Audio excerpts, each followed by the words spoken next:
Puji nama Tuhan, Bapak, Ibu, Saudara yang dikasihi oleh Tuhan. Kita bangsa Indonesia saat ini masih mengalami yang namanya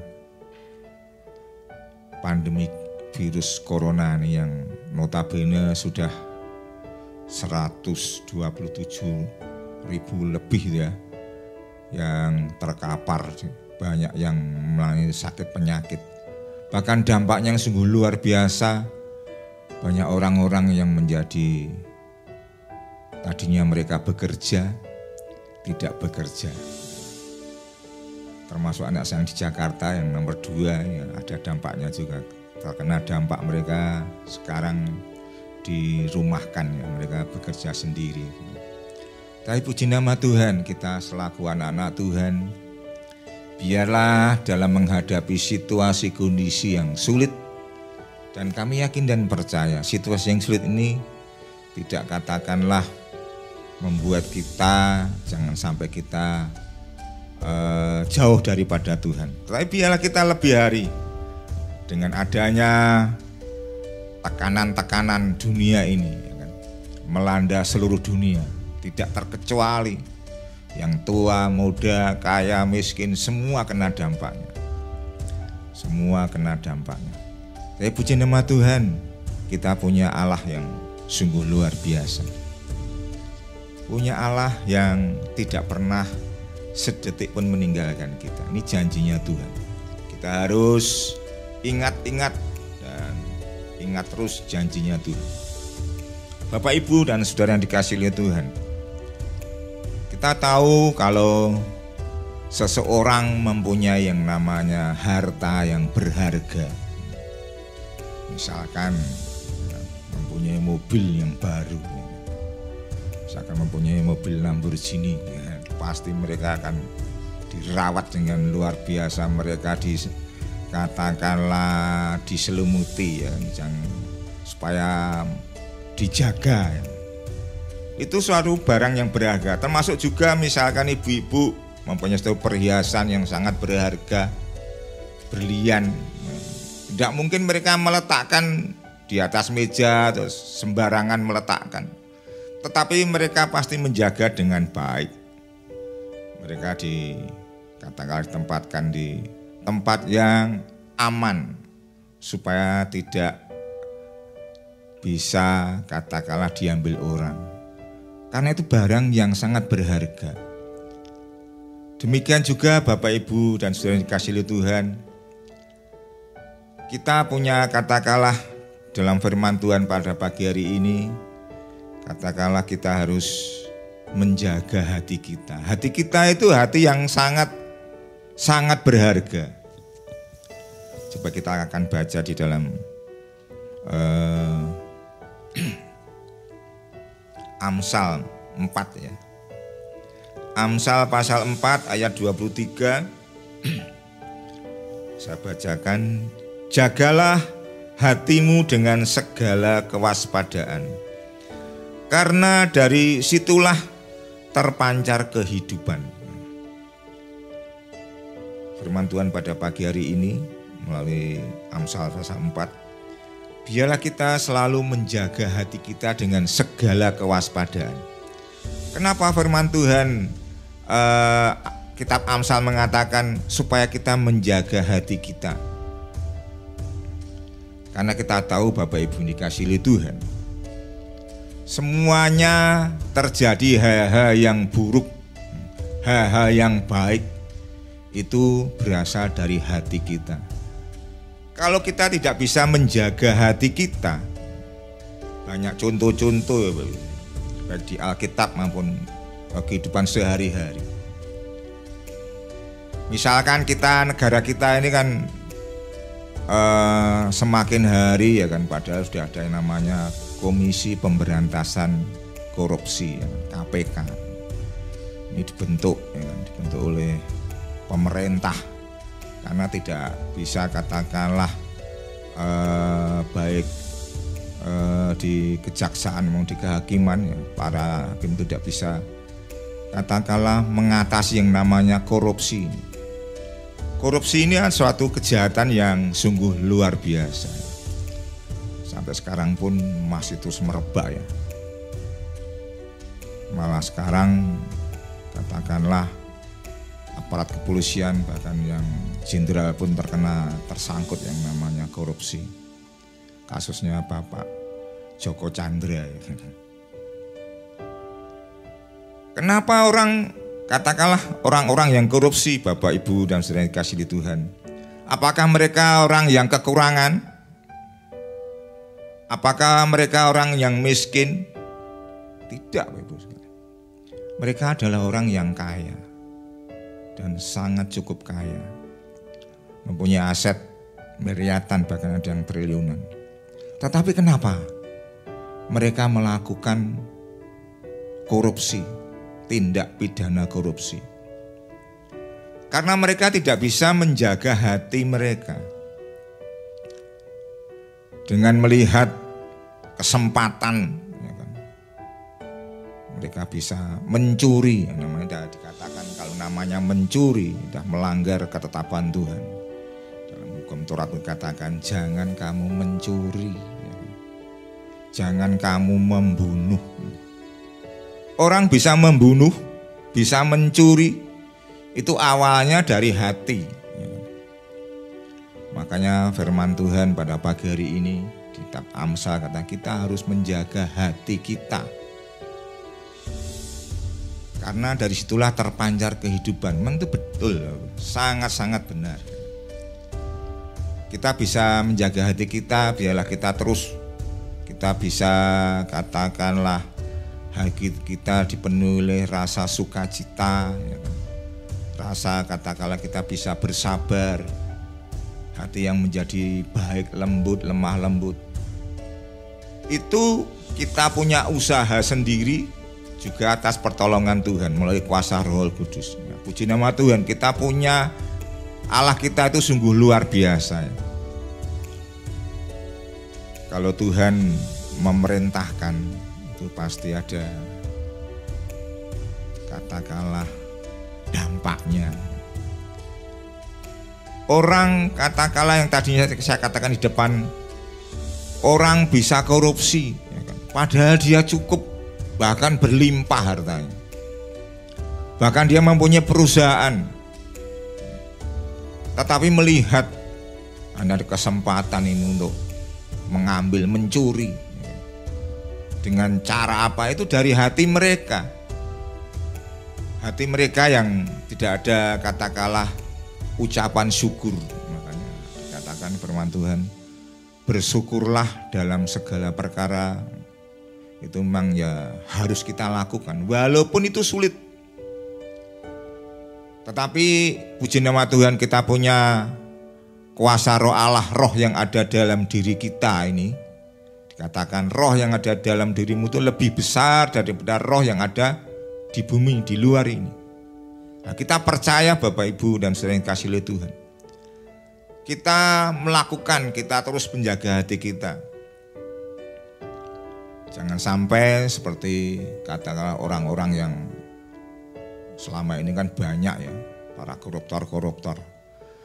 Apalagi orang-orang yang kekurangan. Wah, itu sangat pengaruhnya karena hati mereka. Sekarang dengan adanya pandemi virus corona, banyak orang kan mengalami kekurangan. Ya. Untuk makan aja tidak ada. Bahkan namanya anak-anak. Sekarang kan semua pelajaran ya kan tidak bisa diadakan dengan tatap muka ya kan. Harus melalui katakanlah melalui internet. Sarana internet itu perlu yang namanya HP itu. Nah, orang-orang anak-anak yang mereka tidak punya HP, walaupun dia punya HP kadang-kadang harus beli namanya pulsa. Padahal orang tuanya tidak bekerja. Apa yang terjadi? Bapak Ibu dikasihi oleh Tuhan, ada anak-anak itu mereka merampok di toko emas. Akhirnya ketahuan, itu dari hati mereka. Tidak bisa menjaga hatinya. Coba kita baca di dalam 2 Tawarikh 26, Bapak. Ini suatu contoh juga. 2 Tawarikh 26 ayat 5 dan 16. 2 Tawarikh ayat 20, pasal 26 ayat 5 saya bacakan. Ini perikopnya adalah Raja Uzia. Ia mencari Allah selama hidup Zakaria, yang mengajarnya supaya takut akan Allah. Dan selama ia mencari Tuhan, Allah membuat segala usahanya berhasil. Ini adalah Raja Uzia. Raja Uzia ini, mereka menjadi raja itu umurnya baru 16 tahun. Cukup sangat muda ya. Raja ini tadinya mereka menjaga hatinya dengan baik, ya kan? Hatinya dilembutkan oleh Tuhan. Mereka terus mencari Tuhan, mencari Tuhan, mencari Tuhan, sehingga mereka menjadi raja, menjadi berhasil. Apa yang dikerjakan mereka berhasil. Dan Raja Uzia ini memerintah cukup lama ya, 52 tahun ya kan. Kalau Presiden Pak Soeharto kan 38 tahun. Itu pun sudah kekayaannya luar biasa dengan 38 tahun. Apalagi Uzia, seorang raja ya. 52 tahun mereka memerintah. Dan Tuhan terus memberkati, karena mereka dekat dengan Tuhan. Dia diawali dengan hal yang baik, dia menjaga hati mereka. Tetapi namanya hidup dalam proses ini harus katakan continue terus menerus ya. Namanya daging ini adalah lemah. Sejak manusia jatuh dalam dosa, sudah terkandung yang namanya ini daging ini musuh kita ya. Kita berusaha untuk berbuat baik, tapi namanya daging ya. Tapi puji nama Tuhan, baik kasih Tuhan. Uzia ini mereka terus mencari Tuhan sampai umur katakanlah kekuasaan sampai 52 tahun. Tapi apa yang terjadi? Dengan adanya mereka terus diberkati oleh Tuhan, apa yang dikerjakan mereka berhasil. Mereka menjadi lupa. Coba kita baca di dalam ayat 16 ya. Setelah ia menjadi kuat, selama dia memerintah, karena diberkati oleh Tuhan, bukan kekuatannya mereka sendiri, tetapi karena ini dari Tuhan. Ia menjadi tinggi hati, sehingga ia melakukan hal yang merusak. Ia berubah setia kepada Tuhan Allahnya, dan memasukin bait Allah dan masukin bait Tuhan untuk membakar ukupan di atas mezbah pembakaran ukupan. Dengan adanya mereka diberkati oleh Tuhan ya kan? Makanya Raja Sulaiman berdoa, jangan sampai saya menjadi miskin supaya kami tidak mencuri.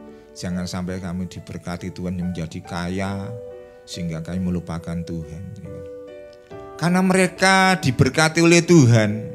Berkat itu juga memang harus hati-hati ya. Kita selaku orang percaya.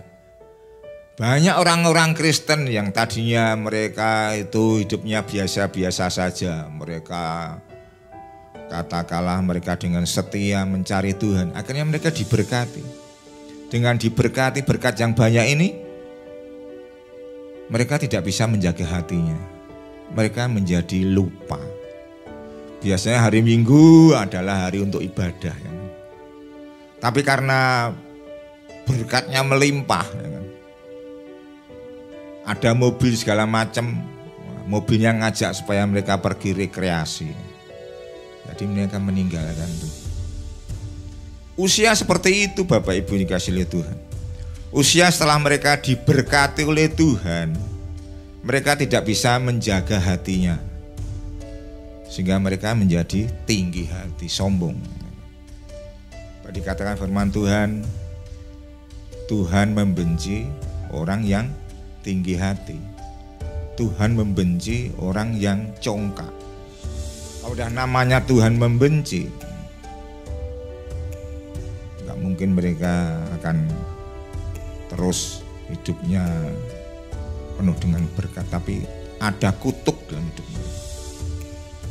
Sehingga apa yang terjadi Bapak Ibu Saudara yang dikasihi oleh Tuhan? Para imam mereka menegur bahwa ini bukan kewenangan daripada Uzia.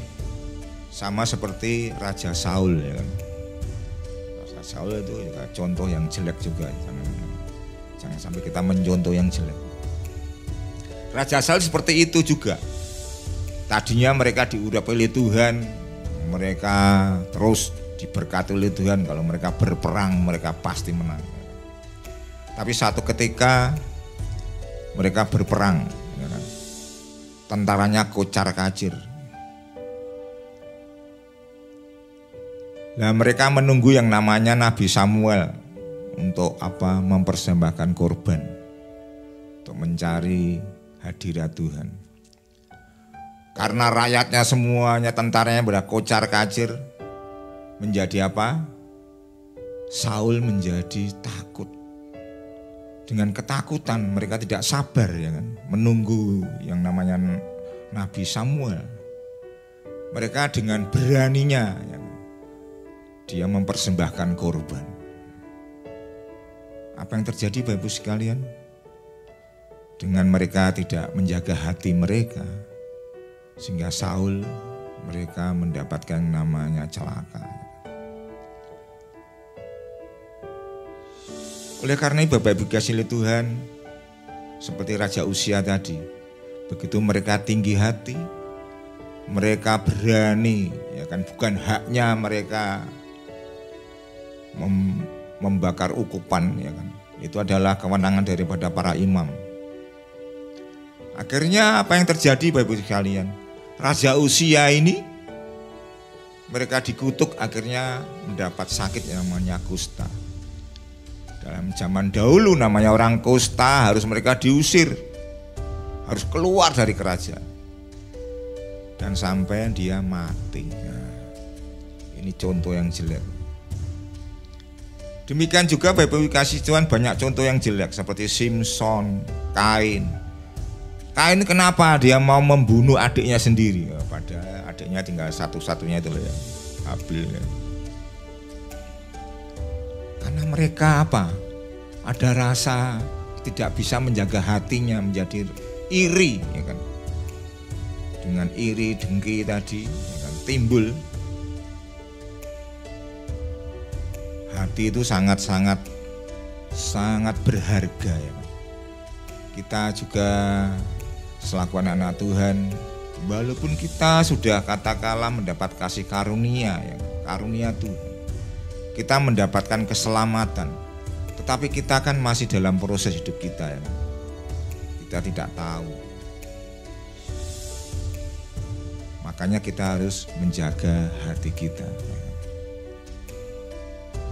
Nah, pada hari ini ya, gembala saya yang ada di Jakarta, Ibu Mary Ikhwan, itu jam 9 ini mereka dikuburkan. Dia meninggal dalam usia 78 tahun. Kelahiran tahun 42 ya, 2 November 42 dia dilahirkan di Jakarta.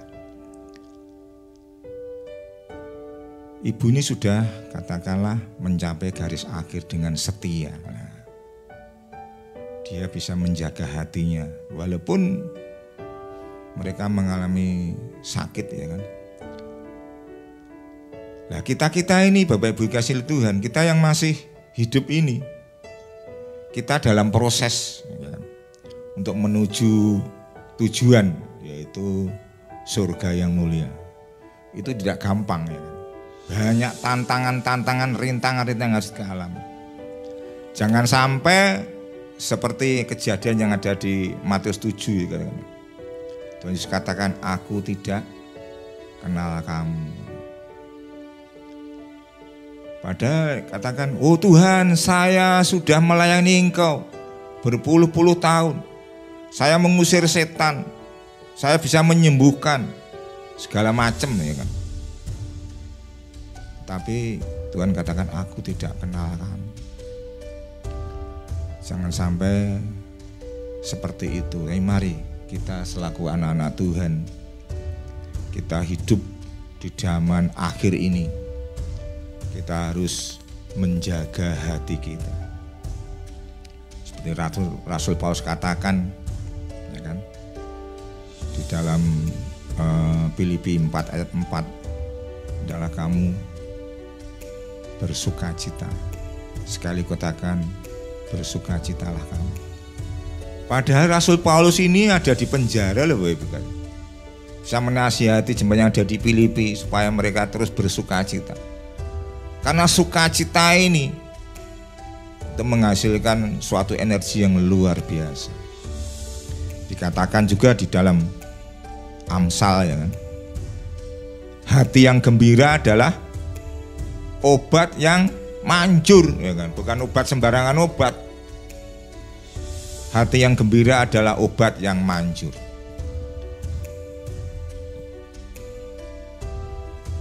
Makanya Bapak Ibu kasih Tuhan, biarlah kita selaku anak-anak Tuhan, jemaat yang ada di GUP Kartasura, biarlah kita terus hidup kita bisa menjaga hati kita. Jangan sampai seperti yang tadi saya katakan, orang-orang yang seperti Simson itu juga tidak bisa menjaga hatinya. Biarlah kita seperti orang-orang yang bisa menjaga hatinya. Seperti Yusuf, ya, Yusuf itu bisa menjaga hatinya dengan baik.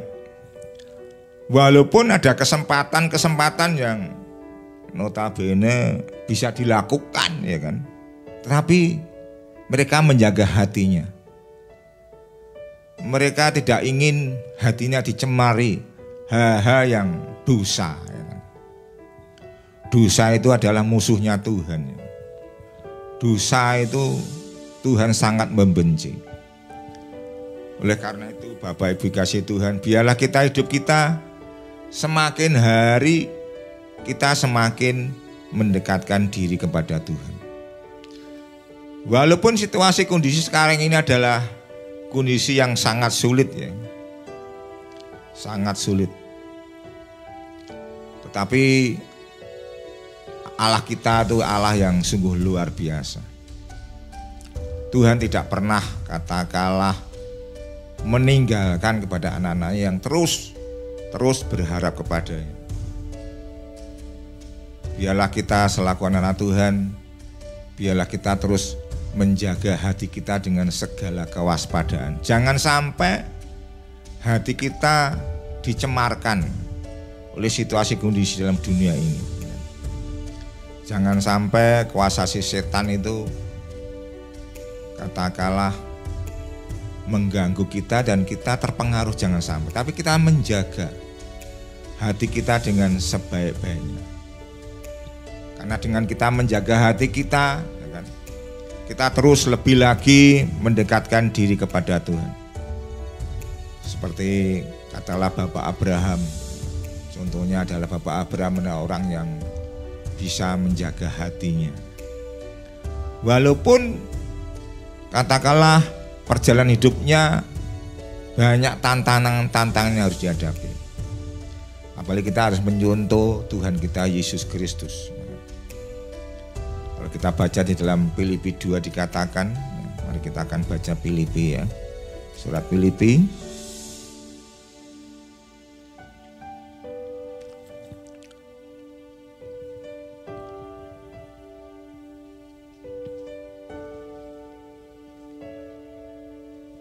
Surat Filipi 2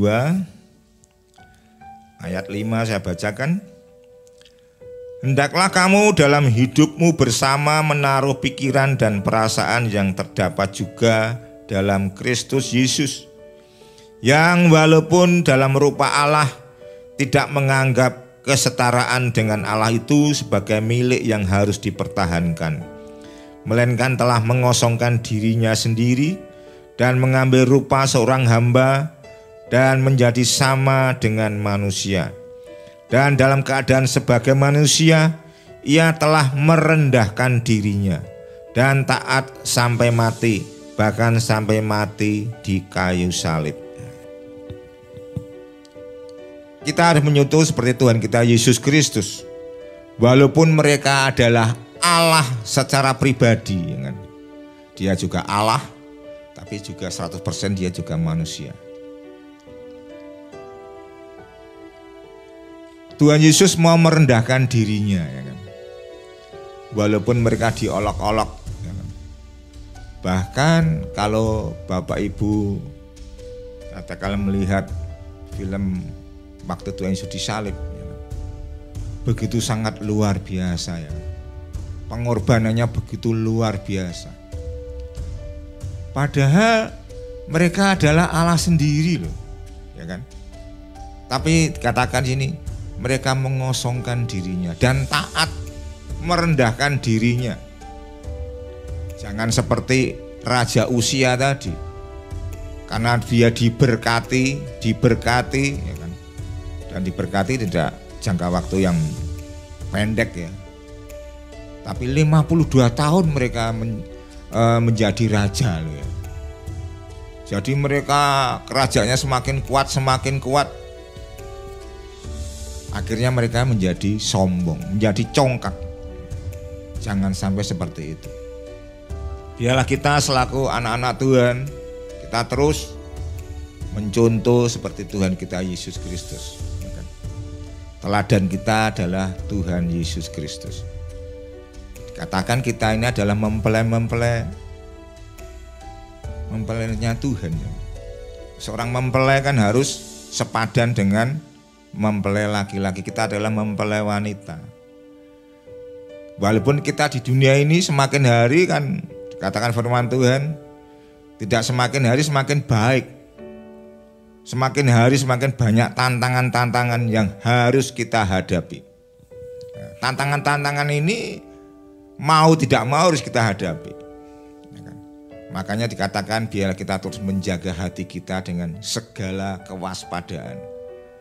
Jadi kita harus terus introspeksi diri kita. Jangan sampai katakanlah kita lengah, dibuat lengah oleh si yang namanya si iblis. Kan dikatakan di dalam surat Petrus katakan iblis itu seperti singa yang mengaum-ngaum. Dia mencari siapa yang dapat ditelannya, dilulurnya. Karena iblis itu tahu, ya kan, kita yang telah diselamatkan ini, ya kan, itu menjadi sasarannya supaya kita jangan sampai kita selamat. Karena kita masih dalam proses, ya. Kecuali kalau seperti waktu Tuhan Yesus disalib beserta dengan 2 orang penjahat itu, yang satunya karena mereka bertobat langsung mati, ya dia selamat. Tapi kita kan tidak, Bapak Ibu kasih Tuhan. Kita masih dalam proses hidup ini. Jadi jangan sampai katakanlah kita lengah. Katakanlah kita harus berjaga-jaga. Apalagi dalam akhir zaman, ya. Akhir kita kan hidup di dalam zaman yang akhir. Kita harus banyak waspada, hati-hati. Kita harus terus lebih lagi mendekatkan diri dengan Tuhan dengan cara kita berdoa. Makanya doa itu sangat penting. Katakan doa itu besar kuasanya. Doa orang benar itu besar kuasanya. Seperti Elia dikatakan, Elia itu orang katakanlah manusia biasa, ya kan? Tetapi mereka berdoa sampai yang namanya api dari langit bisa turun. Itu karena imannya yang sungguh luar biasa. Nah, kita selaku anak-anak Tuhan, jemaat Tuhan, biarlah kita terus bertumbuh dan bertumbuh menjadi dewasa, bukan menjadi tidak bertumbuh, ya, tetapi kita harus bertumbuh. Kita terus menjaga hati kita dengan segala kewaspadaan. Kita minta pertolongan kuasa Roh Kudus Kita lebih lagi mendekatkan diri kepada Tuhan, terus mengandalkan Tuhan. Tanpa Tuhan kita tidak mampu berbuat apa-apa. Kita harus terus mengandalkan Tuhan. Kalau kita terus lebih lagi mendekatkan diri kepada Tuhan, kita terus menjaga hati kita, ya kan? Kalau kita melihat hal-hal yang tidak baik, harus kita cut, ya, harus kita terus, jangan sampai kita terus terpengaruh. Hal-hal yang notabene yang tidak baik harus kita tinggalkan. Kita jaga hati kita, semakin hari hati kita semakin berkenan di hadapan Tuhan. Dikatakan kita semakin hari harus semakin sempurna seperti Bapa yang sempurna. Amin, puji nama Tuhan.